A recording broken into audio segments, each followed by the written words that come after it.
Salam dostlar, yenidən mən Neftçi haqqında danışmaq istəyirəm. Neftçinin siyasəti, futbol siyasəti barədə danışmaq istəyirəm. Edilən transferlər barədə də danışmaq istəyirəm.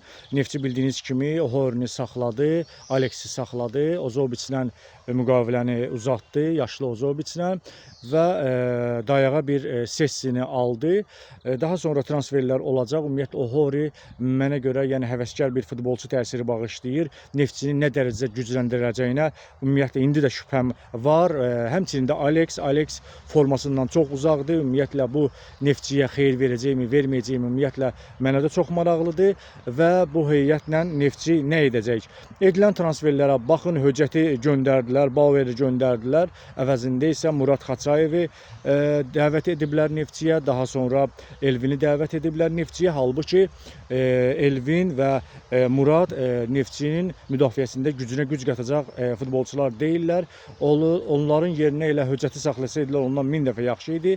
Çünki Höcət həm Elvindən, həm Muraddan güclü futbolçudur.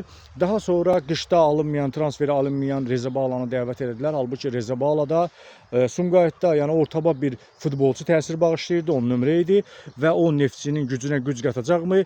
Bu da təəccüb doğurur və Leroy Mikes və Patrik Andrade ilə anlaşma bilməyən, ümumiyyətlə Patriki yaxına buraxmayan Neftçi daha sonra deməli Apollonun futbolçularına meyil saldı.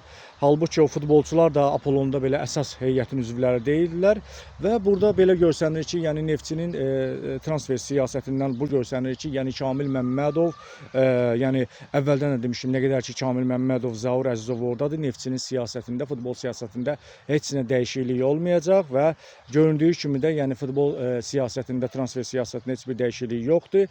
Bundan savayı isə Samir Abbasovun yəni seleksiyasında, futbol seleksiyasında problemlər var. Biz onu Haramis dövründə də görmüşdük, Sumqayıtda işləyən zamanda görmüşdük ki, Samirin deməli oyuncu seçimlərində problemləri var və 10 futbolçu götürürsə onun 5-i ümumiyyətlə normal olmur. 5-i ilə yolları ayırır. Həm Sumqayıtda, həm Neftçidə bunun şahidi olmuşduq. Samir Abbasov özü futbolçular seçir deyir.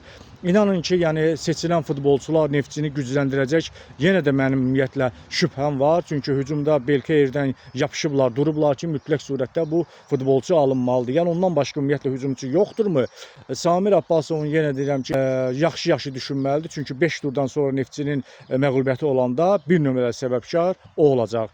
Kamillə isə Zaur komandanı bərbad gününə qoyublar. Ona görə də məncə komandadan tezliklə geçsələr yaxşıdır.